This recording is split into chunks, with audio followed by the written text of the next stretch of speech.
Welcome to the Magdalene Voices, giving voice to those silenced for centuries through sacred conversations with beautiful, illuminating souls. I am your host, spiritual business coach, mentor, catalyst, and facilitator, Maria Saraphina. I serve soul-driven, heart-based spiritual entrepreneurs, business owners, Magdalene's Rising, and radiant beings just like you with the expansion and growth of yourself and your business. Aligning you with your deep inner truth, bringing to life that which you're here to birth, and supporting you in expressing your soul's divine purpose through your being and your doing in this lifetime. If you haven't already, I highly encourage you to join my newsletter to stay connected and updated. You can do so on my website, riiiiidiculous.com, where you can also find previous episodes and their show notes. And if you have ever wondered about your Magdalene connection and calling and whether you are a Magdalene, I invite you to download the free Magdalene Blueprint I've created for you. Go to mariasarafina.com/AYM to get it. Also, if you're a soul-driven, heart-based spiritual entrepreneur, check out my show and podcast, The Spiritual Business with Maria Saraphina. It's designed to inspire you, empower you, guide you, nurture you, and activate you. Find it on YouTube as well as everywhere podcasts are being broadcasted, or click the link in the show notes. Today I am joined by Novalee Wilder. Novalee is a Danish actress and artist turned professional numerologist and published author living in Los Angeles. She's an alumni of the William Esper Studio in New York City and a certified match numerologist from the Institute of Numerology. From 12-step programs to internationally acclaimed professional training and Balinese mask workshops, Novalee has explored personal growth techniques and the keys to understanding and illuminating the human condition through all of her work. Yet the years of training pale in comparison to the life-altering experience of changing her name with the help of numerology. Blown away by the potency and accuracy of this ancient esoteric tool, she decided to master it and is now an expert within her field. Author of the book A Little Bit About Numerology and host of the Numerology podcast, as well as leader of the Numerology School, she offers one-on-one sessions, training, and talks about the sacred spiritual science of numbers and letters. In today's episode, you will hear Novalee share her powerful wisdom and knowledge, and as always, I encourage you to listen with an open heart and an open mind and take only what serves you and leave the rest. One final thing. You might know that I recently chose to change my own name. This is actually my second time. As we recorded this episode, I felt the stirrings of it within, yet I wasn't ready. In next week's episode of the Magdalene Voices, I will share my own journey with numerology, so stay tuned for that. Here is today's episode. Novalee, I don't know what it is about these episodes, but every time I seem to meet with someone in these secret conversations, it's like there's this joy and this satisfaction and this bubble of just excitement that comes through, because I am super excited to be sitting here with you today and to be sharing your wisdom. Thank you. I guess the best way, because the thing is, I know, and maybe the listeners and the viewers do as well, or maybe they don't, is that numerology is actually it's an ancient tool. However, it seems to not. When I look at other tools, there seems to be this thing about numerology where it's like, oh yeah, it's like you just want to change your name, okay, and there seems to be this thing, and once you begin to understand the science behind and the thing behind, your world changes. And one of the reasons why I'm so excited to have you on is because I know how much of a nerd you are. I'm such a nerd. Yes. And I love nerds.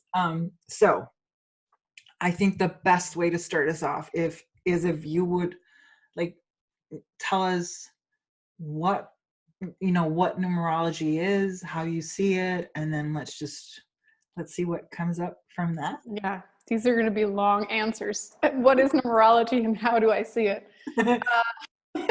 Well, so yeah, numerology is ancient. Like we can trace it back like to the Vedas in like, or Vedas, however you want to say it, in India. And that's like more than 5,000 years. And Chaldean numerology, which is the school of numerology that I use, is at least 3,000 years old. Yeah. That's how far we can trace it with, like, for sure, with scriptures and stories and illustrations and stuff like that. Yeah. The more I look into it, the more nerdy I get, the more I realize that it's like probably one of the first ways that humans started counting things, understanding the universe, looking at the sky, realizing that there are planets out there, that, you know, when we started using calendars, even the most primitive calendars, even the ones that didn't count days, but maybe only months or years, they would count to 9 and then they would start over. And there are 9 base numbers in numerology, 9 energies or vibrations in the world that we talk about. So it feels like it's always been there. Like the further you go back, I haven't studied like calendars, but I think like when you go back and you study calendars, like through the eons, you realize that we've always been counting to 9 and then started again. Yeah. So numerology is a esoteric tool with an emphasis on tool, because even though it's super spiritual and super esoteric and sacred and all these things, it's really a tool to understand the world, each other, you know, what we're meant to do, like our life goals, challenges, gifts, karma, why our names influence our life, like why numbers are such a big part, like life is a numbers game. I think it was probably a numerologist that said that. The first, it's really true. Yeah. So numbers are behind everything in the world, the vibration behind something, the letters in your name, your birthday, the day you get married, like everything is a number and therefore a vibration and therefore an energy that's trying to express something in the world. And as I see numerology, I really see the tool part, because I love getting really far out. Like I love nerding out, being like, isn't this crazy? And like looking at people's names and drawing conclusions. But to me, Chaldean numerology in particular, the fact that we can change our name, we can understand what's going on with the name we have right now and how a different name might support us better, change some of our life circumstances, change some of the things, you know, throughout our life that we think, oh, I just have to deal with this. This is just one of my burdens. It's one of the ways that I see life, or people in my family see life. Or, you know, even when people say like, oh, this runs in my family, I'm like, it runs in your name and we can change that. So I really emphasize the tool part of it. That you can learn the framework and understand it. And I mean, if you become a numerologist, then you can help people change their life in that way. So you mentioned the base numbers. I was wondering if you would take us through the base numbers? Sure. Yes. How long do we have? So there are 9 base numbers. And different schools of thought within numerology want to call them different things. Life path number, soul urge number, dream number, little personality, big, I mean, like all kinds of terms. And I like to call them base numbers because it's a little bit more neutral and a little less limited. So your first base number, you have 2, is the day you were born. Just a day, not the month, not the year. So I'm born on the 28th, and we always use the digit sum, and I'm going to start with 28 because I'm a 1, so we're going to start with the 1. So 8 plus 2 is 10, 1 plus 0 is 1. So if you're born on the 1st, the 10th, the 19th, or the 28th, you're a 1. That's simple. And then we can get like, you know, confused later with more numbers, but it's that simple. And that also means that if you're a 2, you're born on the 2nd, the 11th, the 20th, or the 29th, and so on and so forth. all the way through up until 31, which would make you a 4. Yeah. So even if I don't like continue going through the list right now, when we talk about the base numbers, that's how you calculate it. Yeah. And your first base number is the most important thing. If Yeah. this was astrology, it would be your sun sign. You'd be like, oh, you're a Leo. Okay, I get it. I know the like components that make up the Leo, which are actually similar to the 1, which is also how this like when you look at numerology, the more you understand it, the more you realize that it like fits in completely with all other esoteric tools. Yeah. So when you look at the planets and the sun signs, they are totally integrated in the base number. Yeah. So being a 1 is also being connected to the sun sign of Leo and the planet, or like the sun, the sun, the star. And that goes for the rest of the base numbers too. So 1s are leaders. I'm going to talk a lot about this in the beginning, and then we're going to go quickly through them. 1s are leaders. That's the first spark of creativity. The first let me get in front. Let me just get in front and talk about this or do this or start this endeavor or this project. There can be like a childlike quality to many 1s, because it is that first moment of like, okay, this is a whole new world. Let me see what I can do with it. Pitfalls of any 1 and like the vibration behind the 1, which is what a person who's born on the 1st or the 28th or whatever is like expressing in the world, is there's a really big power and it really wants to get things right. And if it can't, it can start to manipulate things. Because if I can't get my way the right way, then at least I get my way the wrong way. Yes. And that's also why I want to say the child thing, because I don't think that people are ever evil. But I think our willpower can be so strong that we will find any way to get our goal. Yeah. And that can be especially true for 1s, because we get frustrated when we don't get what we want. And it can also mean that sometimes we don't even start things because we're like, oh, I can't ace this. I can't be good at it. So I'm not even going to try.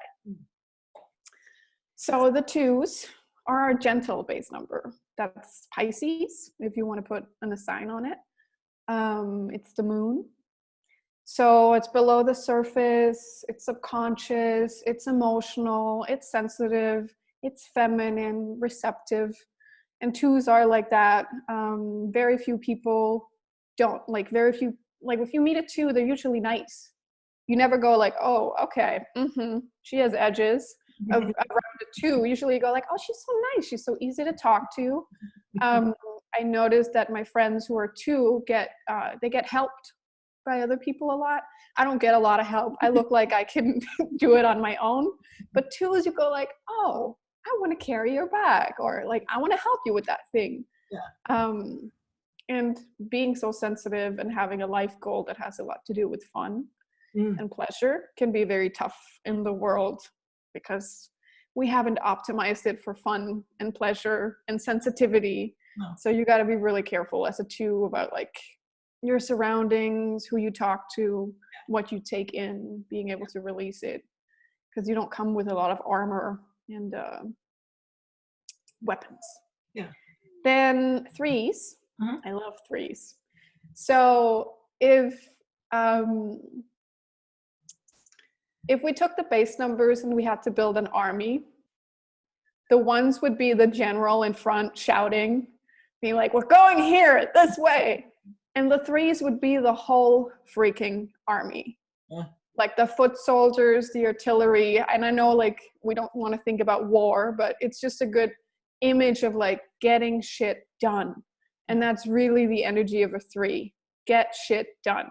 Lots of ambition, lots of drive, lots of that like almost unassuming quality of like getting to work early and leaving late and not thinking that this is special. But just like, that's why I want to say like army, like the people who get shit done. You ever want to get shit done, hook up with a 3 and be prepared to be like, okay, I can't work that hard. How do you do it? Yeah. 3s are also family people, very loyal. Yeah. And they have a life goal surrounding success. And kind of like the 1s don't start things that they can't like finish. There's this like sense of like, surveying the land and being like, okay, I can't ace it, I'm not going to try. With threes, there's such a big drive for success, but they don't, I mean, they go like, oh, maybe I need to read another book. You know, maybe I should take another course. I'm not prepared yet.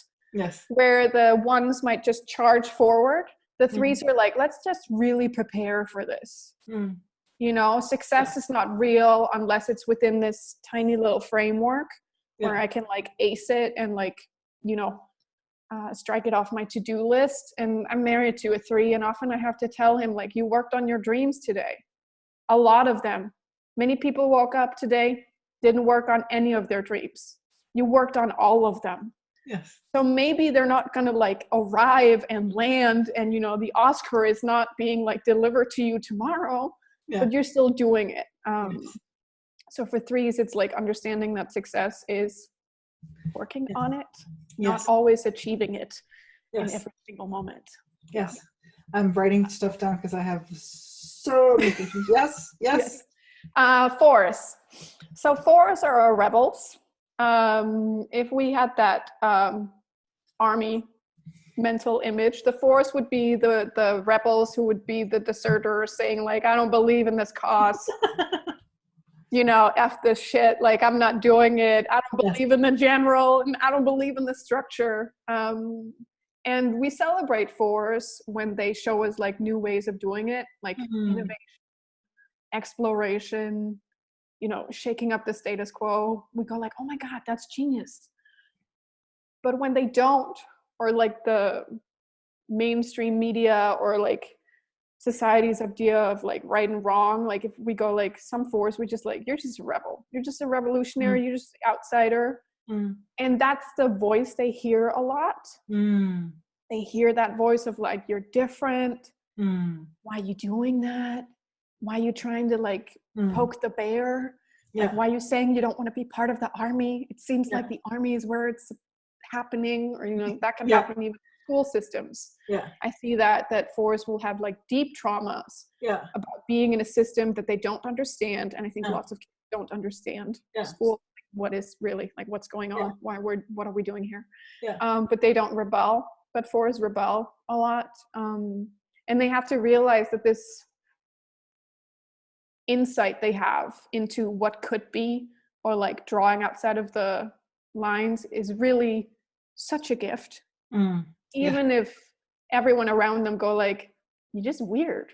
You're just weird. Why are you talking like that? Why are you interested in these things?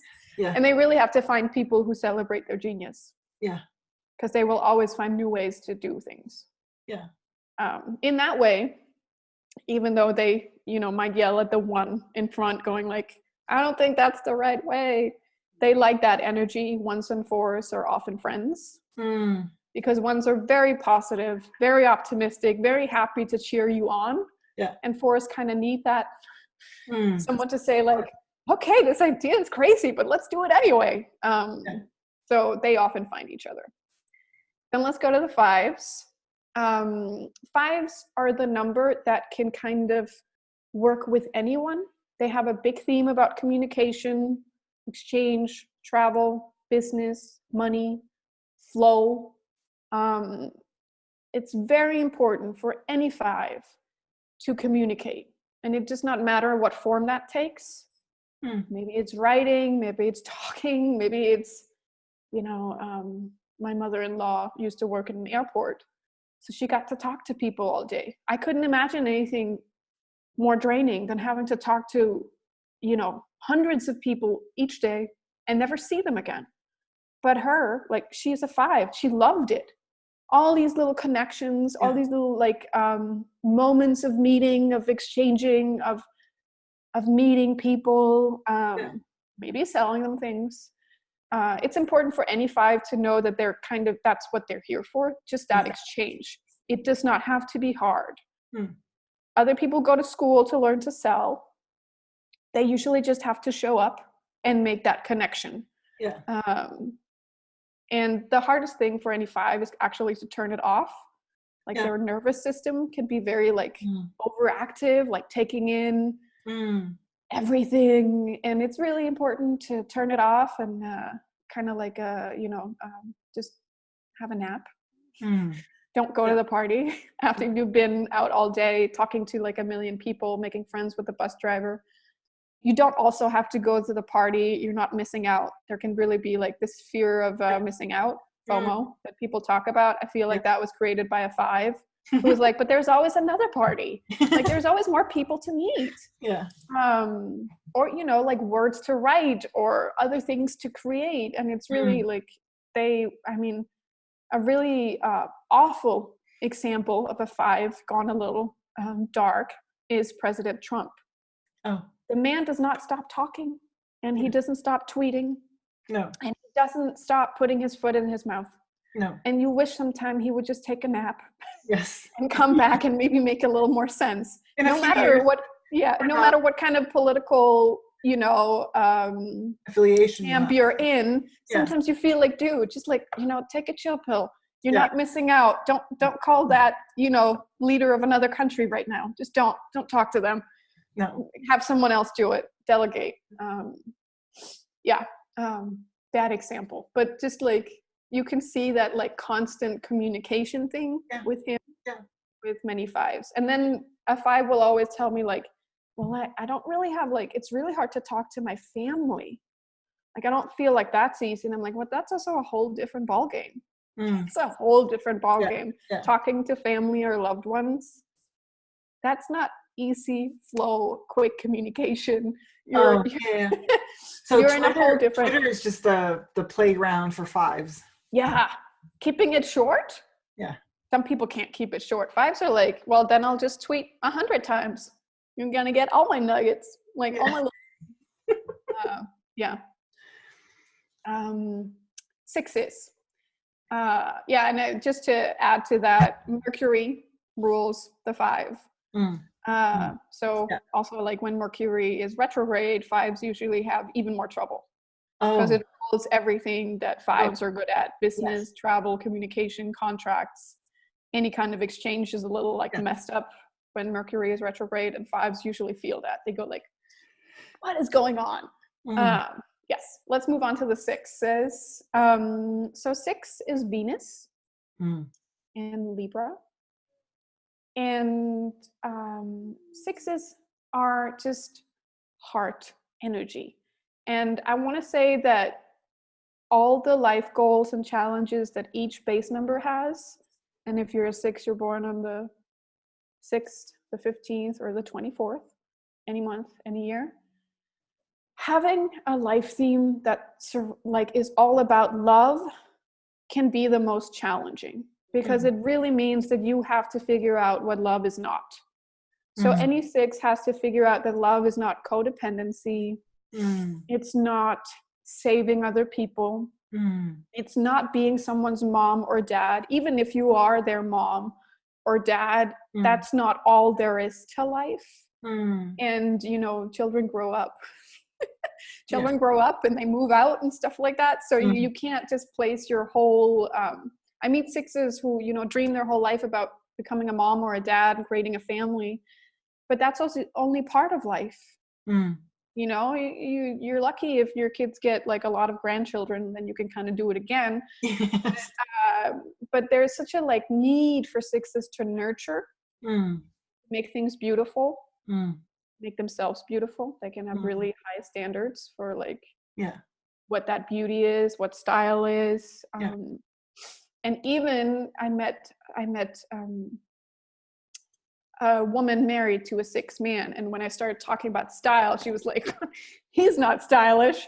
And I was like, well, is he proper? You know, like, is he dressed? Does he have like, you know, this framework for what looks good with what? And she was like, yeah, oh my God, I can't touch his shoes. They're all polished, you know, lined up in the closet. He wears the same thing every day. He has this whole structure. And I'm like, well, then it's not up to you to call it stylish or not. He's very particular about how he's supposed to look. He's probably also the guy, like, you know, picking up all the toys from, you know, the floor and like this like beautifying, like making things beautiful. And they really care. 6s really care. But they really have learning what love is, even though they are love, and learning to put down boundaries.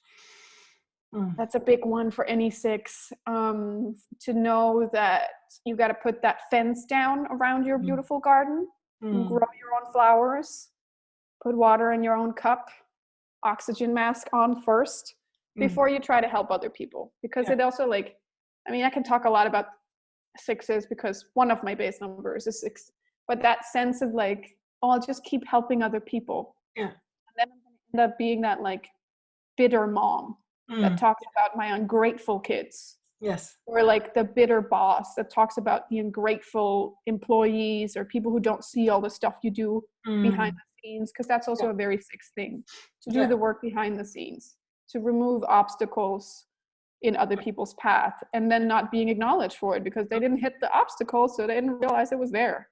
Yeah, that's important for the sixes. Sevens are our little creative child. They are the most open to the unseen world. No, really? It's weird, right? So we have our poets, our musicians, our, inspired creatives in the sevens. They are also one of the gentlest with all that openness towards the higher realms. They don't always come with a lot of like physical strength, or it can feel like they need to be very aware of what they eat in the places they go through, because they pick up that inspiration from anywhere. That if they're in a dark place, I'm doing this quotes around a dark place, or like very troubled times, that artistic soul will become very tortured. And I feel like that whole idea of like the tortured, penniless, broke artist, sitting in a room with a leaking roof, working on a masterpiece that has a lot of tragedy in it. I'm like, well, they're pulling from their surroundings. So they were in a nice place with a fixed roof, we might get a love story. But they're always pulling from where they are. And they really have to express themselves creatively, and they have to remember that they can't think about money when it comes to creativity. It's a very hard thing to put on any creative person, that, well, whatever you're doing needs to make money. All of it, please. Like all of your ideas, because that's not how you test if something is viable, if it's a good idea to create it. It's not, can it make money? It's like, is it fun? Am I inspired by it? And that's also one thing, often as parents to a 7, I try to tell them, like, it does not matter what they create, give them anything, put anything in front of them, just let them play with it. If they get bored, put something else. Don't be so, they will figure out what discipline is. If they are passionate about something, then we'll figure out how to do it, because that's also what the creative soul does. They're inspired enough, they will learn languages easily. Download anything easily, but you can't be a 3 about it, or the army can't come and yell at the little creative child and say, like, well, you got to show up early and you got to go home late and you got to work harder than everyone else. Because that's not how it works. So also, like, learning about the base numbers teaches you a bit about, oh, okay, so this person, I should not try to tell them what works for me. Because what works for me won't work for other people. And when people look at me and go like, oh, that looks so easy for you, how do I get it? I'm like, well, if you're a different base number, you shouldn't be doing the same thing as me. It wouldn't work for you. And the fact that you're hungry for it in any way shows me that you've been told that you're supposed to be something else than you are. You need to return to what you are, be reminded, oh, right, okay, this is easy, this is what I do. The lie of it has to be hard is a lie. You got to throw it out. Yes, 8s. Let's move on. So 8s are really interesting. I love 8s. This is the number that has the most, I feel like, not the most range, but it can really show up differently in the world depending on their names and their life circumstances. So 8s have a big spiritual gift. And they have a tendency, if you even look at the number 8, you see these 2 circles. These 2 circles that are connected, but not together. two separate things. Yeah. And for an 8, there is a very big spiritual world and a very hard, sometimes, reality on earth. Yeah. And they can have a tendency to say, there is nothing else but right here and right now, this moment, this hard floor, this task in front of me, no spiritual connection at all. Yes. And that's living a half life. Mm. Or they can be like, this body is just a prison. I'm living my life beyond the veil. You know, I'm leaving it all behind. And they're really supposed to connect those two. Yeah. And they often show us how that works, like how to live in the physical world with a very big spiritual gift. Yeah. And they're not afraid of the darkness. I feel like I'm not afraid of the darkness. I've been through some shit, you know, I went through depressions, blah, blah, blah. But 8s kind of like it a little bit. They're like, I want to be a grief counselor. That sounds like fun. And I'm just like, what? What? No. It's tough to go through grief. I wouldn't want to sit in it every day. But 8s are often people who really like going into that darkness a little bit, or the heavy feelings, or like sitting with people in it, the tough things. Yeah. They really have this ability to like close down and power through. If you look at even the number 8, you can see there are no openings, actually. They're supposed to be a little contained. An 8 that has been too wounded and too open towards the world will forget all that, or like be really troubled by all this inner turmoil, and like you know, because you can't shut out the spiritual gift. You just can't. We can try as we might, but we just can't. No. So it'll really knock hard, and some 8s are really scared. They're really scared of that part of themselves that has like sudden insights. Yeah, I know that. I know People who visit, spirits who visit, they're like, oh my God. Or they'll believe that they're they're really powerful, but they will believe they're more powerful because the thing we won't acknowledge will just grow. Yeah. You know, if we don't look at it, it gets really scary in there. So the more they look their own like spiritual gifts in the eye and work with it in a constructive way, positive way, the easier it gets to be them. And also really understanding that they decided on a soul level to learn through contrast. Yeah. Really dark, really light, really fun, really shitty, lot of love, no love. Yeah. And that's just how it goes. They decided to not take like the I see like an ocean with no waves. Some people decided to like calm ocean. Calm ocean, and some souls decided, you know, I like the storm this time. I think I'm ready for it. Yeah. So also understanding, wow, I kind of like it a little bit. Just like I like that. I say the grief counselor thing, you know, like I kind of like it, getting into the deep end of it, the stuff that's like not logical. Yeah. The 9s. So if we had that picture of the army with the 1 in front and the whole army filled with 3s and the 4s who are deserters, then we would have the emperor or the king in the back, and that would be the 9. And the highest form of the 9, and I feel like so many 9s don't know this, but the highest form is that peaceful warrior, the one that sits in the back and says, you know what, we're going to fight for this. I'm going to send my troops into battle. I'm going to go into battle for this, but I'm fighting for peace. I'm fighting for a better world. I'm the ultimate diplomat who sees that, you know, we have to smooth things out. 9s come with a lot of temperament, usually a lot of anger, righteous anger. People don't like anger. You know, the world doesn't like anger in girls or boys. It has to be in a certain way. So often 9s who have this fire within turn that fire towards themselves. It can be very tough when you have that leadership, because there is leadership in the 9, and very authentic leadership. It has to be authentic. Good example of a 9 who's doing it right is Elizabeth Gilbert. The first time she got known was for Eat, Pray, Love. when she decided to be really authentic about her own struggles and challenges, and how she decided in a very 9 way. There's no easy way. Let me take a couple of continents. Let me do all the hard things, apart from eating the pasta. But like, let me do the meditation. Let me really like struggle through it. Let me like really put my ass into it. Where with other base numbers, they might pick the easy way. 9s usually pick, oh, where is the biggest mountain? I think I'm supposed to climb that one, so I can find myself on the other side. Yeah.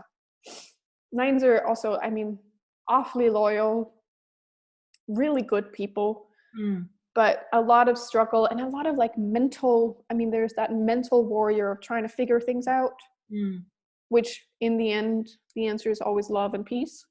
But it's like, how can I, you know, what's the right mountain? Instead of thinking in like, oh, is there a way where there are no mountains? Is there like an easy way to do this?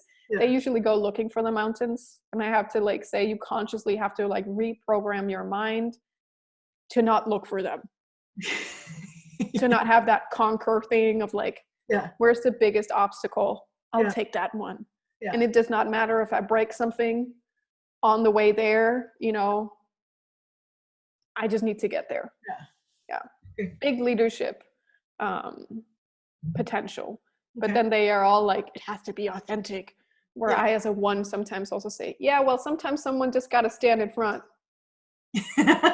Sometimes someone just has to stand in front because it makes everything easier. And then a 9 will say like, well, I don't know if I've like climbed enough mountains to stand in front. And I'm like, doesn't matter. Stand in front. Okay. Okay, so that was the base numbers and those are determined by the date that you were born. I know from experience that because you said that there were 2 numbers. What is the second? Is that the second is the year you were born? So the first, so the first base number is the day, and the second is the year. And you do the same as you did with the day. Like I'm born in 1986. 1 + 9 + 8 + 6 gives you 24. 2 + 4 is 6. So I'm a 6 as my second base number or yearly base number, however you want to call it. And again, like other schools of thought within numerology might call it something else. But I just feel like it's easier to make it a little bit neutral and not put a lot of lot of meaning into that one number.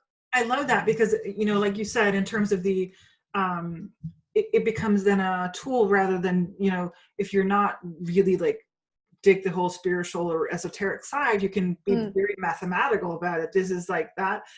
Then it's also very easy to see if you recognize yourself in the descriptions and in the way that it's being presented. And so those are the 2 things that we cannot change. And also it sounds like, because I am spiritual, I love when you said that was actually what we had as a soul had chosen to come into this world to go through these assignments is essentially what I see. So those are the things that we cannot change, but what we can change is our names, and our names then also. Could you speak just a little bit to that? Because you may, I mean, there's not one of the numbers where I'm like, I don't want to be that, but I wonder, like, if depending on where you're at in your journey, because it's been almost 5 years since my first name changed. I'm not ruling out a second one, but now that I know what happens, but it's been 5 years since my first name change, and so I've seen what happens, you know, and what can happen, but would you speak to that, like in terms of the changing your name? Yeah. So the birthday is unchangeable. Yeah. Like that's just how it is. Those lessons, those life goals, all of that is just in there. And sometimes when people come to a numerologist like me, and I can either help you change your name or just talk about what's there. And sometimes talking about what's there just because any kind of spiritual tool has to give you a tremendous amount of recognition. You have to feel seen. Yeah. That's my number one thing with people. If I'm talking about them and they don't feel seen, then that's not their fault. Then I need to adjust something. You really need to feel seen. And that's also understanding with the base numbers that every number or any vibration is a spectrum. So just kind of like I talked about the 9, most 9s don't get to that. I want to say like high, diplomatic, I feel authentic in my leadership. I'm stepping forward. I'm being honest. I'm adjusting each step of the way. I keep putting my voice behind people who need to be lifted. You know, I lift others with me. I understand the light is not just for me, but for other people. Yeah. Most people don't get there to the highest highs. No. That's why it's always interesting to see like celebrities or successful people and see how their base numbers are always how they get there. It's always how we get there. It's never something else.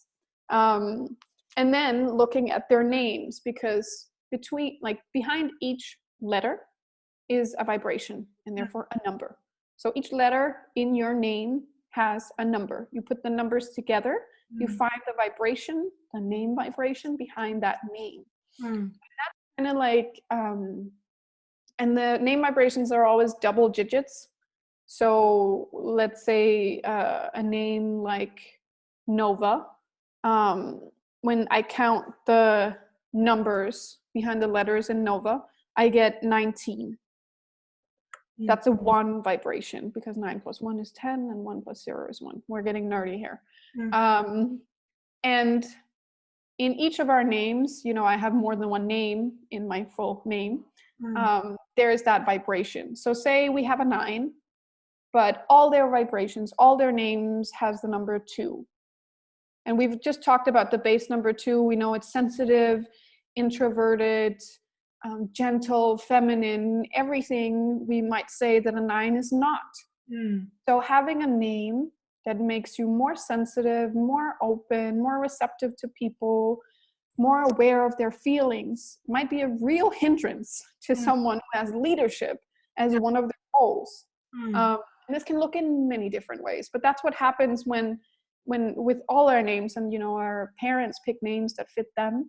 You know, parents always pass on, not just in the last name, but in everything, vibrations they know. We always pass that on. If we don't know better, we're just gonna, I mean, even the names we like or don't like or whatever, we always like the name vibrations that we know.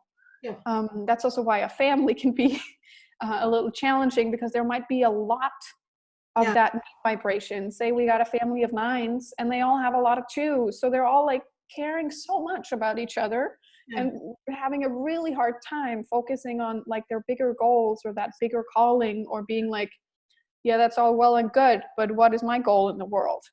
They might have a, you know, hard time like separating themselves from other people, which is fine for a 2. You know.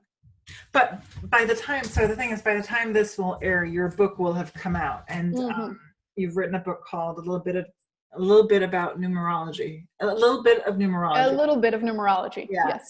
And I read the book and my mind was blown. I bought the book, but I also have been fortunate to be allowed to read it before it has come out. And like I said, by the time this come out, it will be out. And one of the things that really blew my I mean, I would say throughout the book, and even though I'm not, I mean, I've had my name change, and I don't want to say studied, but I've read about numerology and stuff.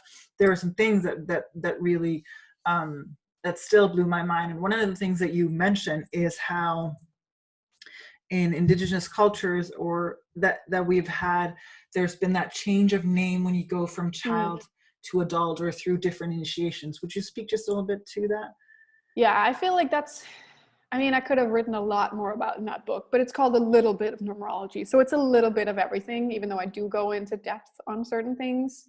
Yeah. But it's really true. It's also in some indigenous cultures, if a child, like a baby, is very, very sick, like life-threatening sick, and they make it through, they will often change the baby's name, because they believe, and I believe rightly so, that the name has brought on the sickness or the disease or the challenge in some way, because we don't get pushed out to the brink of death so early in life without a meaning behind it. Oh. So one way of looking at numerology, and I don't believe this, but is like, oh, there's the karma in our name can't be changed, so we shouldn't try to change our name. We should just try to deal with the karma. It's like on us, like some kind of punishment. Yes. And I'm like, well, if you live in a country where you can change your name, then I believe the karma said, if you think you're going to change your name, you're like, oh, I can change my name, I think you should do it.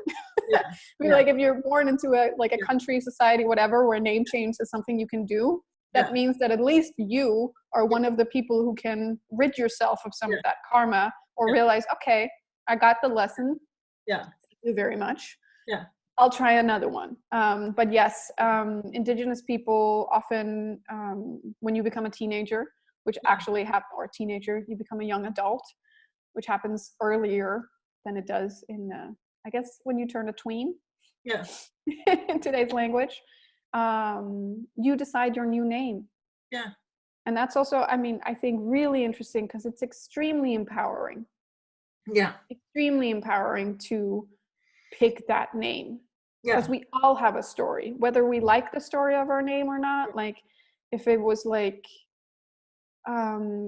this was my grandfather's or grandmother's name, or I'm named after my sister's best friend or pet turtle or whatever, like all have or like I'm named after someone that later betrayed my family, or like there's a whole heaviness, because we also get told, just as I feel like it's interesting how parents don't always realize that, for example, telling your kid that they were an accident or something like that might have a real effect on how they see their life, if they were wanted or not. Even if you afterwards say like, oh, but it was the biggest blessing of all. There's just something in the way we talk about these things, and also like the stories about our names. I really think it should be a positive story. And that's why name change is also like really empowering when you get to pick. And I mean, like also from a feminist standpoint, do you want to be claimed as, a man's property, which often lies in certain last names, that you are the son of someone, even though you're the daughter. And also, like, I mean, I feel like last names should really be a lot less masculine. Like why, I mean, certain cultures like Iceland and the Faroe Islands have the choice where you have to take your mom or dad's first name and then add daughter or son. So, Nova daughter would be my child's name. And I find that very empowering. And I find it interesting that in so many cultures, that's not the case. You just take the dad's name. And it doesn't even have to be that you're a feminist or not. It's just like, well, you're a cult. I mean, your name is something. And if you're called Hansen. I mean, we're touching upon something that is actually, and that's why I love this so much, is because I remember my struggles with it when I did it. And today, I mean, I think that would still be a bit because of my family name. My family name is a family name that's gone through the family for a long time.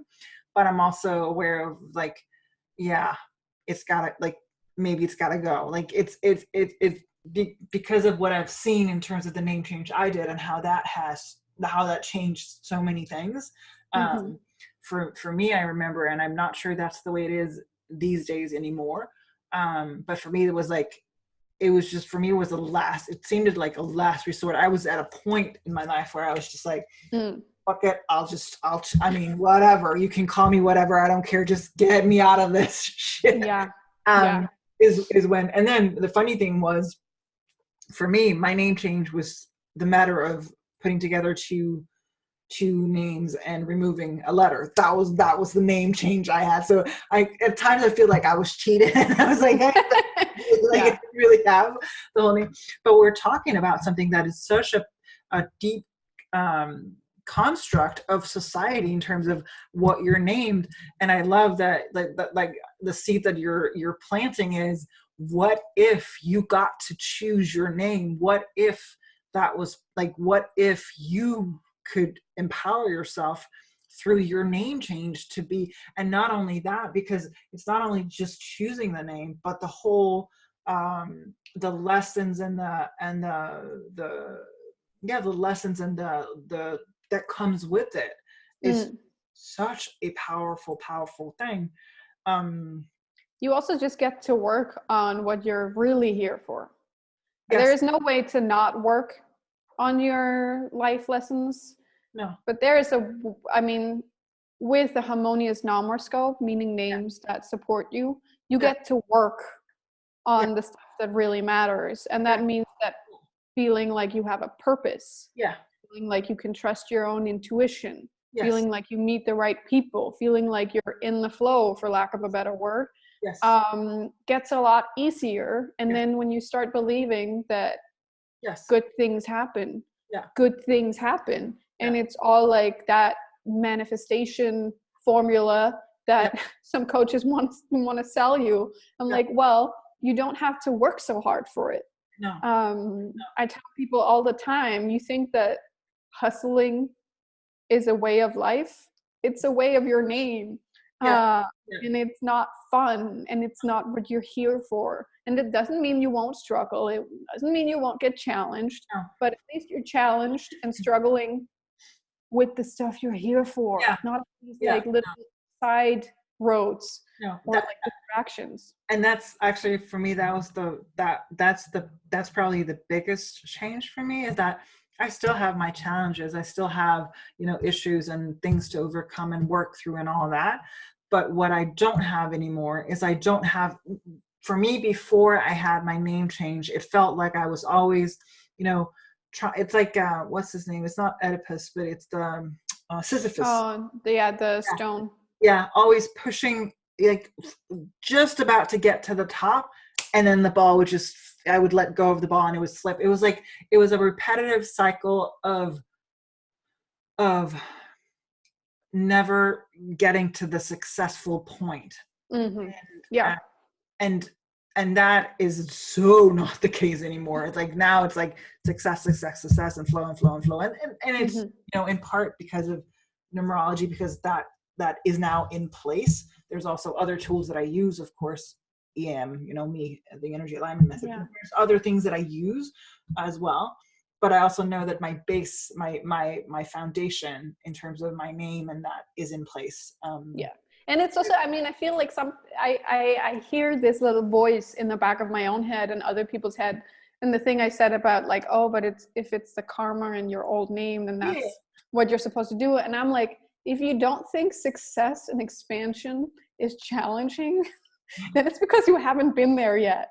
It's scary to have success. And people who like, I would have laughed at people 5 years ago. I would have been like, whatever, just give it to me. Give some of those goals to me. Just let me have them. God damn it, I've struggled so much. Yeah. And now where things are coming easy, I'm realizing, oh, okay, it was actually a lot easier to hide in the struggle because everyone understands busy, hustling, not getting it, having to struggle, whatever. We all get it. But the other side of the coin, the success is like, this is what you love. Why are you hiding? Yeah. No, it's a lot, man. It's a lot when people say yes all the time. Yes.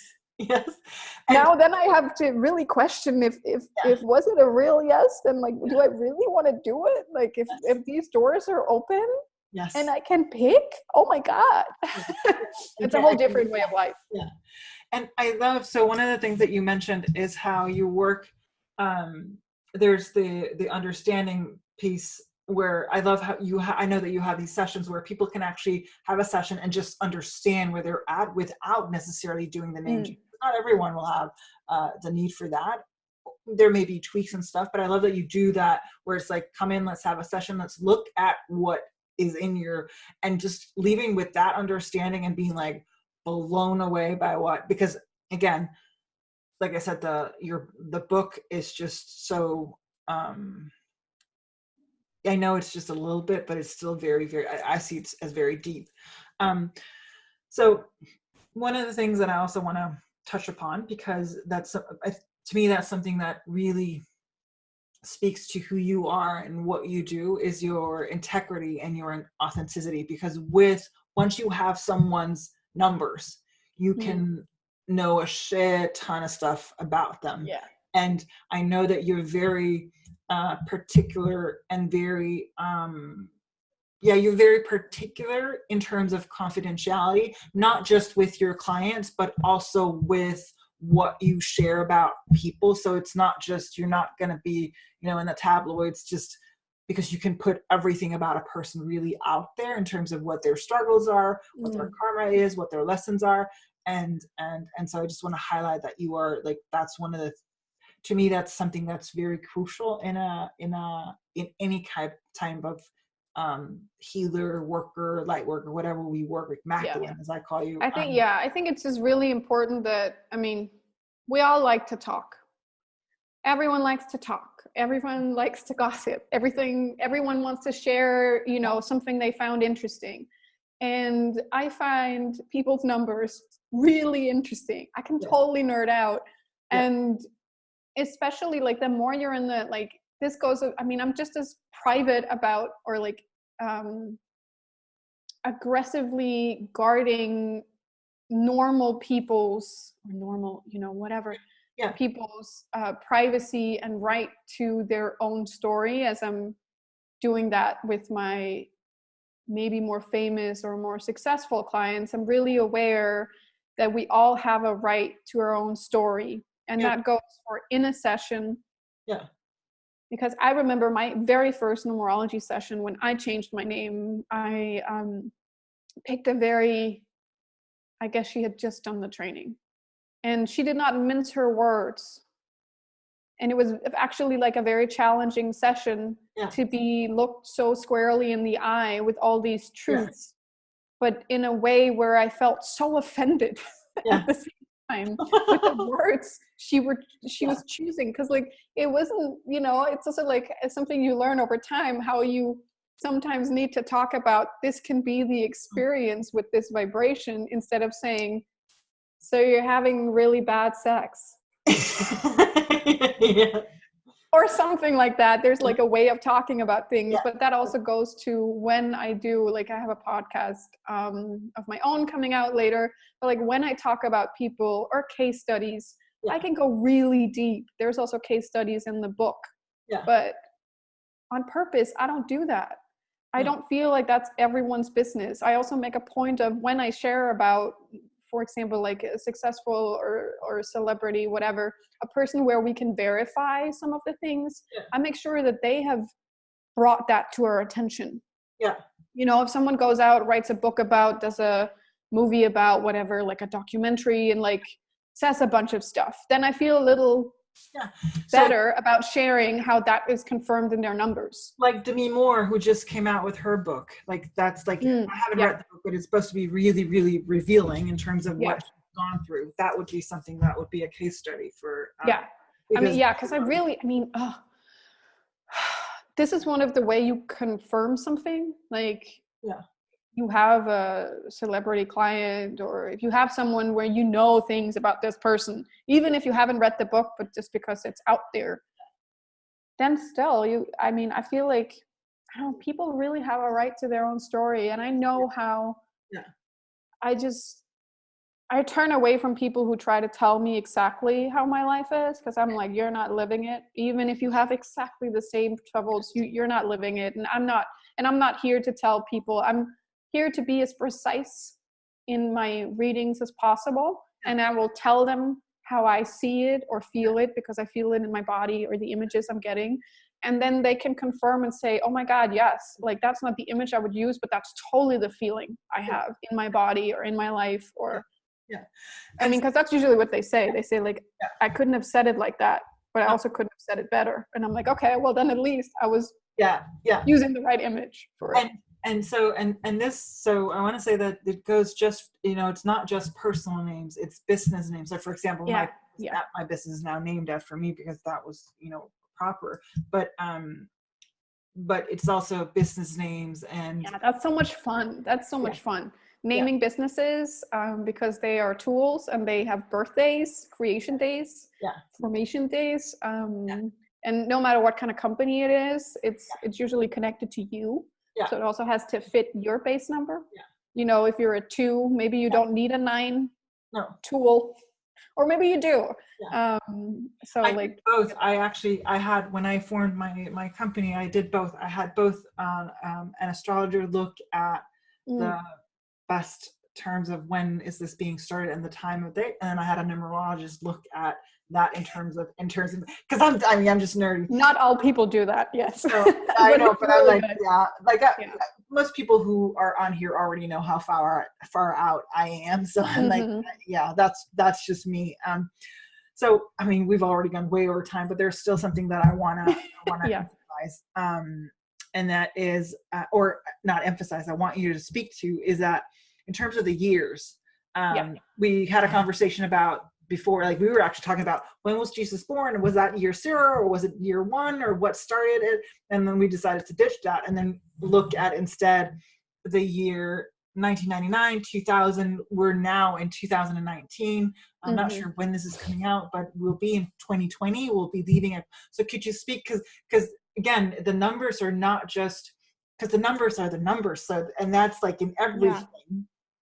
So would you speak, because I said this before we went on, I love how you, and I've said it also on here, that I love the nerdiness of you. Like I love how you get, and also the practicality, because that's one of the things that I believe I've said this on the show before. I love them because I see how we've moved from a rigid, this is the way it's done kind of way when it comes to crystals, light language, tarot, oracle cards, astrology, numerology, and we're more moved into those people like you who have an oracle like nature and are able to interpret. You use the numbers as your frame, as your framework, but through that you then also weave and receive, and someone else will do it through tarot, someone else will do it through astrology, someone else. So there's this, do you get my point? Like in terms of it's really interesting to have a framework, and we talked about that earlier before this call too. I love having a framework. I would have never been able to say the things, even though I knew the things, to people if I didn't have this framework. It's also why I usually don't share with people, even if they ask, unless they get a session with me, because there has to be that energy exchange of them saying, yes, I want to know. Because that's also what I see when people are gifted a session. Sometimes we just don't care whatever the oracle is saying. If we were gifted a trip to the temple. And it's so important to have that framework, to me at least. And you don't have to have a certificate or but you really have to study whatever field you're interested in, because it opens you up. You see connections you wouldn't have seen before. And it does give you, like, when you have a blueprint, you have that stamp, sometimes it gives you that extra nudge of like confidence of like, oh, I can do this. Because there is also people who go through certification or like the training to become a numerologist, and it just never clicks because it's not the framework that they need to open their oracle or their channel or their intuitive hits. They might not need training at all. But yeah, and you were talking about the year, and that's one of the things I really thought, because we stepped from a millennia that started with 1 to a millennia that starts with 2. And we've just talked about the base numbers, and of course that was about people, but the energy is the same. So we spend 1,000 years and more in that energy of starting things, masculine, outward, square, right and wrong, let's just do it, don't think about it, don't feel about it, stay within the box. And of course, like, a lot more happened than that, but like that's the overall feeling. And now we've spent almost 20 years into the millennia that starts with a 2, and we can already tell like the rise of the feminine that even happened at the very end of the last millennia. Like it happened, but it was slow. And I mean, give us another 50 years, I hope I'm still alive, we're really going to see it change, because the rise in like equality on a world level, the Me Too movement, having feminine leaders, figuring out what a world without war would look like, because that will happen in this millennia. It will happen, a world without war. That's crazy. We haven't seen that have we ever seen that? Yeah. No, we haven't, because we've been in a totally different mindset. And that's also why, there's these questions or thoughts that have been like happening on a world level in first world countries about like soft men or sensitive men, and this sense of like, oh, but the women are taking over. And I'm like, no, we're not. We're just climbing to a different level.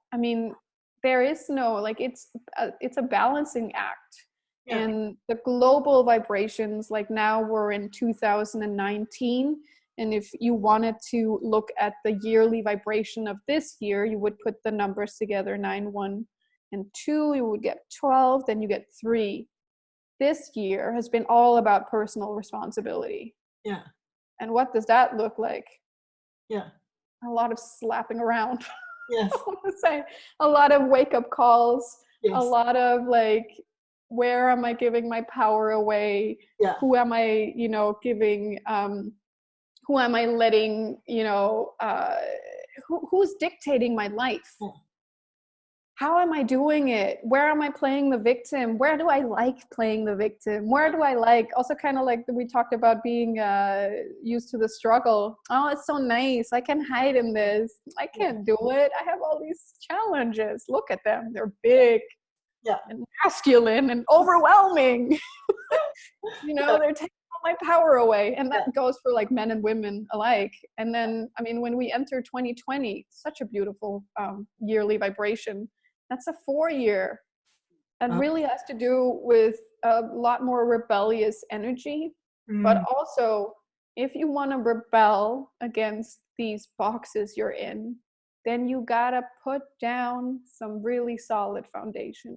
So if it feels like 2019 has been a lot of like breaking up with yourself, other people, your job, your boss, your family, if everything is just like moved around a lot, and you feel like you're standing on a very what do you call it, body scattered battlefield, then the next year has a lot to do with, well, what do you want to build then? What do you want to build now that it's all over? What do you want to build? Because also, like, that's just from a numbers perspective, those 2 2s, like 2020, that's just so much feminine energy. Even though it's a 4-year, it's a 4-year created by 2s. The whole nother level of numerology, like what numbers are created by what. It's funny you say that, because actually, and I don't know, I can't speak to how other people are interpreting this, but to me, my 2 Magdalene numbers are 22 and 44. That's how she shows up for me. 22 and 44. That's usually a sound for 33 is Yeshua, but that's how she shows up for me. So it's interesting that you say that in terms of the feminine and the years and all that. That's just and I know that you also go through, because I know that you send out in your newsletter, you have these monthly newsletters where you actually talk about the energy of each month of the year. And I also know that that each year then has a correlation to your own base number and the vibration of your name and the years. You can nerd out about all of it. Your yearly cycles, which are also determined by your name. If you have significant years, which is also something that's determined by your birth and your essence. And I could, but that's not, I really like the practicality of this. So I really like changing names. So I've put my focus on that, but you can do like a yearly calendar just for you of the monthly cycles. It's also really interesting.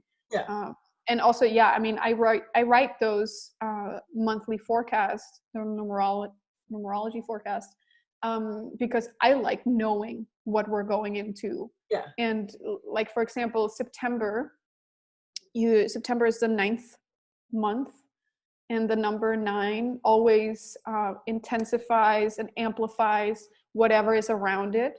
Oh. So when we get to the 9th month in any year, that yearly vibration is intensified. So if September was rough in any way, it's because that was the month where the year was like, so this is the lesson, and now I'm just going to amp it up and see how you like it if you've been paying attention. Yeah. Yeah.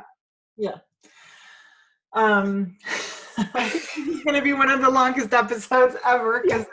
Okay, is there anything else that you? Oh, just one thing, and I don't want you to like start talking about the correlations, but one of the things that you mentioned earlier was having that understanding with your partner, your family, your friends, in terms of knowing what they are as a base number, and being able to, you mentioned your husband and how you can actually support him and in his things, and you mentioned someone else and how you can support, so it's not only like a egotistical tools in terms of me, but it's also a really great way to understand other people and be like, oh, and I don't mean in them, because that's where I think where the pitfall lies. It's like, oh, you're a 7, so you are. So it's about testing and seeing what works. I remember, and this was based on the Enneagram, and actually a lot of the numbers sound similar to the Enneagram for some reason. There's some that are not, but a lot of the numbers you mentioned. But I remember how once I understood the different personalities and how I was perceived by them, being able to then amplify or like lower my intensity with different types made it easier for us to communicate, to negotiate, to make contracts, to do deals and stuff. And I see the same with what you're saying in terms of numerology. You can actually once you have the understanding of yourself, and then also you can start to see where your gifts, your strengths lie, and where your weaknesses lie, and you can begin to tweak those in terms of how you deal with your relationships. Am I able? Is that making sense? I mean, that's one of the biggest gifts for me, because I'm a 1 and I'm very pushy, and I'm very like, I can always see how I can get better. Yeah. I will always work to make things more efficient, better. I'm pushy like that. I'll point out the flaws. I'll point out that we're slow, that we could be moving faster, that this is not good enough. And it's never it's not a negative trait in anyone, but it's kind of how my brain works, finding the flaws, making them better, standing in front of that army and saying like, let's charge. And understanding how I work and how other people work. And when I see other people and knowing that like, this is my gift as like the bearer of the sun, my gift is to shine. Yes. I need to turn it up. Yes. And I know that this ray of light is what I also have to just like point towards other people. Yes. I have to light them up. Yes. I can't be afraid, because if I'm not turning myself up, I can't turn other people up. Because that's the image I get, is like with the right ray of light into another person, it is like the right ray of light into a crystal. If you hit it just right, it completely lights up. All the facets, all the rainbows, everything. You hit it wrong, there is no light. So that's one of my gifts, something I have to do. And understanding that other people have other gifts, and me telling a 2 that they're too slow and too emotional and we're going to be late for the movies and just suck it up, buttercup. It's not very helpful. No. That's not giving them a ray of light. No. You know, if I'm also like, I mean, the numbers are also masculine and feminine in that way. And if I'm in my masculine, that sense of like getting shit done, then she or he is in their feminine, and they have to receive. I can't push them into becoming masculine with me. No. And then so I mean, when you know people's life goals, it gets a lot easier to speak to them subtly and just keep giving them that little ray and being like, I think that sounds good. You want to be Travel? No. Okay, cool. Let's hear more about that. Or you want to be creative? Or tell me more about that darkness. Or like, what's the most authentic choice right now? Yes. Or like whatever it is that I can talk to. Or like, you know, I told my boyfriend, husband, I was away from him for 10 days. And we talked a little bit, and he said, I did that thing you said because it was hard when you were not here. I just kept working all the time. So I started doing have done lists instead of to-do lists to show myself that I was actually doing stuff, because I keep feeling like I'm not doing enough. Yeah. It's a gift to any three out there. Yeah. Just like write have done lists. You've usually done by lunch what other people do in a week. Yes. You can also chill. Yeah. Yeah. What was it?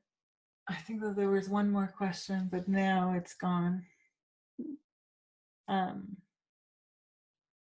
Yeah.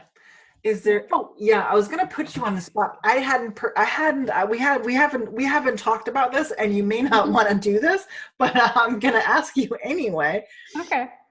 If you were to put a number on Yeshua and Mary Magdalene, what would you think that they had been? Because, you know, like, there are many, like, oh, he was born on the 25th. And I know that people have talked about, you know, based on his character or whatever, like, and I know it's history and I know it's far out and all that, but based on that, they say, oh, he must have been a Leo or a Pisces or whatever. But based on that, based on what you know, like the mission, the lessons, and the karma, what numbers would you, which is this is probably a really horrible thing to do. No, it's so interesting. I mean, because I definitely feel that there's a lot of 4 energy around that union, because 4 energy is the rebel, the one who breaks the system, the one who says this is not the way, this is not the box, we have to do something else. Yes. And we say that having the 13/4, 13/4, that's a name vibration. Having that name vibration is having that Jesus energy of having the ability to heal. Oh, it's already there. Having that endless stream of revolutionary ideas, the things that break the mold. Because 4s are incredibly resilient and incredibly sensitive. Yeah. And they live outside the system. Yes. They have to create new systems. They have to create new communities. So I feel very strongly whoever in that communion was a 4, one of them were the person saying, let's keep breaking it. Let's keep figuring out what's on the other side. Let's keep looking beyond these walls, this country, this world, this spiritual paradigm, this sense of God and goddess. Yeah. I feel like there's a very strong 4 energy. And then, I mean, I want to say 6 because that is the highest form of love. Yeah. That is the highest form of love. I mean, that's just really interesting. And also just because the 6 can channel universal love, can heal groups. Yeah. Harmonize groups. Yeah. Calm things down. And resilient as only a mom or dad can be, you know, sacrificing everything. Yes. For what they believe in or who they believe in. Yeah. And stepping actually also to the back and saying, okay, you go first. I'll remove the obstacles, but you go first. Yeah. And also just if you look at the numbers, this is something I'm channeling, but if you look at the numbers, 6 + 4 gives you 10, which gives you 1. Yes. Unity. Yeah. That first spark. So I have no idea if that's even close to the truth, but I would imagine that revolution and love would have to be present in, in essence, a birthday or 2 birthdays that created something that they created. Yeah. but one could nerd out about this, because there's, I mean, but I just feel like it didn't feel like leadership that came from let's just do it, or like this is really hard work, or like it felt like the calling was very different. Yes. And whether he was born on the 25th or the 24th would be 6 and 25th would be 7. Also, I mean, interesting with those, he didn't start getting into it until he was 30, after his or 27, that like after his Saturn return, where we usually say also in numerology that the first 30 years you burn the karma of your last life, and then you really start getting into what you're doing in this life. So it's not a 30-year crisis, it's an awakening. Yeah. There's also something there.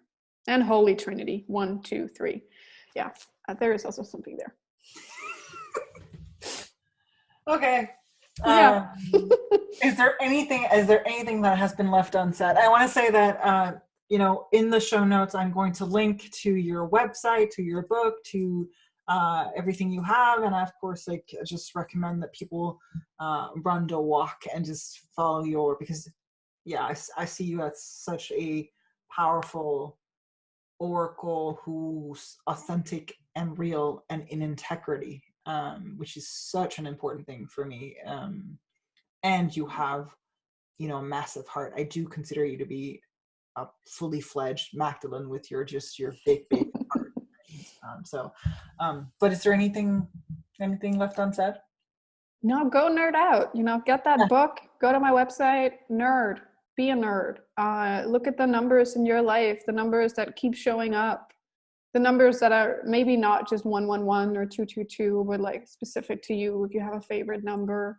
I have clients who tell me after a session, or like people who will read my book, I know they're going to be like, you know what? I'm seeing my name vibrations. Yes. Like they are seeing numbers that are in their numeroscopes. They're like, this has been my favorite number for years. And I'm like, well, it's in there. That's why it's showing up. I'm sorry, but if we change it, your favorite number might change. Go nerd out. It's really important. I feel like if something is calling you, you have to follow that down the rabbit hole.